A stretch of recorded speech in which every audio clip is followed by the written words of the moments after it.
I once got revenge on the CEO of a company for which I used to be employed. I didn't cause him any of the detriment that he caused me. Instead, I was given the opportunity to teach him a very valuable lesson. I was 16, and was given the opportunity to work at the grocery store in the small town where I lived.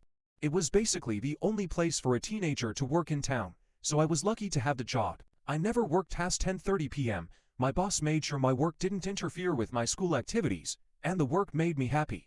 In the beginning, my duties included stocking shelves at night, and cleaning the entire store. My boss quickly recognized and rewarded my hard work with more responsibilities.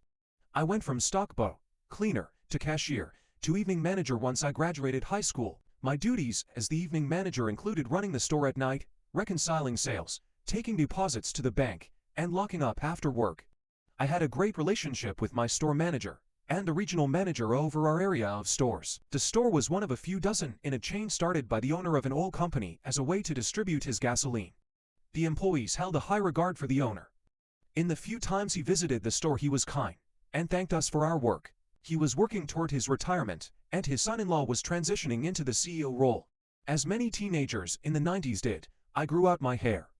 As my hair was growing longer, my regional manager asked me kindly to keep my hair out of my eyes, either in a store cap or in a ponytail. There were no rules for appearance in the small company, but he wanted me to be as professional and approachable as possible. Since I was in a position of management, I was happy to oblige. In the late 90s, store was being remodeled and ownership and C-level folks in the company were coming around more often. Evidently, one of the good old boy higher-ups in the company didn't like my appearance and said something about it to my regional manager. I was a valued employee, and my regional manager made it clear that my appearance was a non-issue. He reminded him that there were no rules against my long hair in the company guidelines. Nevertheless, my regional manager made me aware of the situation and warned me that this higher-up might be around again and to be on my toes if he said something. A couple of weeks later, this good old boy came back to the store with some paperwork to deliver to the store manager. I had been instructed ahead of time to take the paperwork on her behalf, but she did not know who would be delivering it. I had just cut off my long hair days before and pierced both ears. The same guy with long hair hating guy walked up to the counter where I was checking groceries and asked for the manager. I told him that I was the manager on duty and I was expecting some paperwork to be delivered. I don't remember the exact words, but they were something like, "You couldn't be in charge. Our company would never put someone that looked like you in charge." I was completely caught off guard. I asked him what he meant. He said that I looked like a girl with my ears pierced, and that there's no place for that here. He said that I had to take off the earrings. I respectfully defended myself. I told him that there were no rules established for appearance. I had been a model employee for several years, and was entrusted with the store every evening that I worked. He reprimanded me in front of some of our regular customers for talking back to him. He left the paperwork and walked out of the store. I saw him pull out his cell phone to make a call as he was leaving. It was only a few minutes later when my regional manager called the store to talk with me. He wanted to hear my side of the story. He apologized, but told me this guy was hell-bent on making an issue of my appearance. A week went by and I saw that I was scheduled for a Saturday morning. That was unusual since I was the night manager. I arrived for work and the regional manager was there. He talked with me in the office and told me how sorry he was to have to let me go. I asked on what grounds. He replied with insubordination. I was at a loss. Even to this day, I've never been so much as written up at any place of employment. I told my regional manager that I was going to fight this. He even did me the courtesy of writing the number down for the EOC Equal Employment Opportunity Commission from the poster in the office. I went home, which was with my parents as I was home from college for the summer, and explained to my dad what was happening. He didn't really want me to pursue the EOC thing, but I was determined to stand up for myself against the good old boy corporate bully. After speaking with someone at the EOC office, she believed I had a case for wrongful termination. They offered to see me that afternoon. Before driving to Dallas to meet with someone about my case, I decided to give the company a chance to rescind the firing. I really liked my job. I loved the people at the store, and all the customers I got to interact with every day. I didn't think I would be able to find another job that gave me the flexibility to work weekends through music school and give me full hours at every break.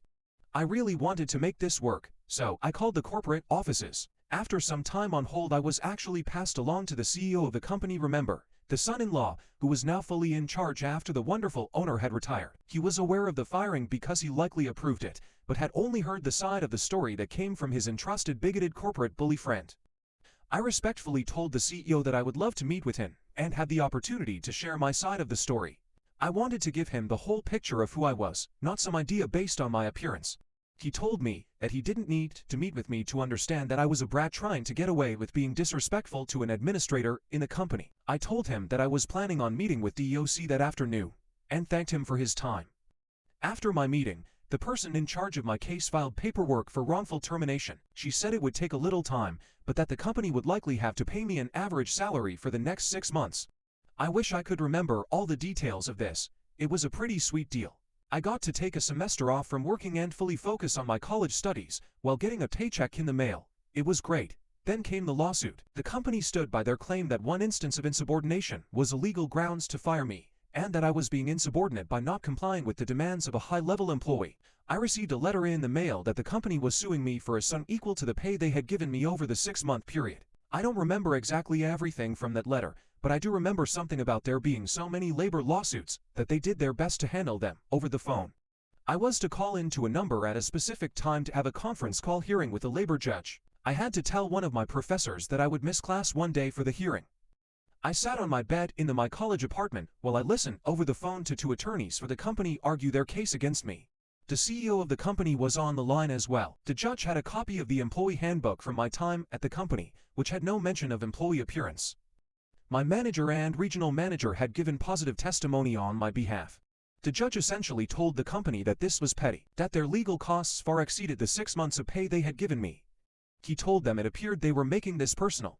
His ruling was that I would keep the 6 months of pay, thank goodness, because I had been spending it, but that wasn't my revenge. After my job-free semester of college, it was time to get a holiday job that I could hopefully keep on the weekends and change to full-time during my last summer before student teaching and graduating. I applied at a retail giant that had an extensive electronics section. I wanted to sell electronics. During my final interview, a human resources agent asked about my firing. She had a great time listening to the story. She asked if I would mind taking off my earrings for work there as it was against corporate policy for men. I told her that I would absolutely take off my earrings for work. Not only was it against their policy, I was planning to be a teacher soon anyway. Male teachers in Texas just didn't wear earrings at that time. I did well at this store. HDTV had just become a thing, and projection big screens were selling like hotcakes. I was working on commission, and the paychecks were great. I worked with a lot of folks that didn't understand all the facets of the transition to HDTV, and really couldn't answer important questions for customers. HDTVs weren't priced like they are today. Most of the name brands were for $1,000 and up at that time. Consumers desired a lot of confidence with purchases of that amount. I quickly became the go-to guy on this. Happy customers would send friends and family to me. I loved this job. I was lucky to make one of my best sales to a retired couple that had means to buy the best of everything. They wanted the best, but they wanted to understand all of the details and be confident in their purchase. They had been to a few places that weren't able to answer their questions. Then they came to me. There was something familiar about the gentleman.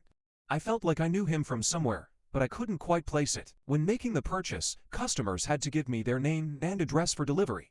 I was absolutely stunned to hear his name, former owner, now retired, of the grocery store chain where I used to work. I hadn't recognized him in casual clothes and out of the store environment. His wife was wonderfully sweet and very complimentary of me. She said that she was about to give her family some monetary gifts for the holidays so that they could have HDTVs at their homes. She was going to recommend that they come to see me for the purchase. I still remember how I felt the day the son-in-law CEO came to my store and asked for Greg. Only our first names were on our name tags. He didn't really visit the grocery store like his father-in-law and ran the company from the company headquarters. I had only seen him once in my years at the company, but I knew it was him when I shook his hand and he told me his name. I actually trembled with nervousness and probably a little anger as I answered his questions. I must have seemed strange before I composed myself. I smiled as he mentioned how much his in-laws thought of me. I got him set up with his needs. He thanked me profusely and told me that it was hard to find reliable information and good service these days. I told him that if he needed anything to come back and see me. I rarely used them because I was only going to be there for a year, but I pulled out a business card and handed it to him. I told him to ask for Greg Hamilton. He looked at the card and slowly looked up at my eyes. Greg Hamilton. Yes, sir. Greg Hamilton. I'm so happy I was able to help you today. I take a lot of pride in my work, and I hope that it shows. There was long awkward stare before he walked away. He actually turned back and took another look at me before leaving the store. I'll never know what he was thinking, but I like to think that he realized that he fired a respectable young man that took pride in his work, solely based on bias. The best revenge doesn't come from hurting someone. Deep down, what we really desire is to help someone learn a lesson. I'm so thankful that I had the chance, as a young man, to teach an important lesson to this CEO.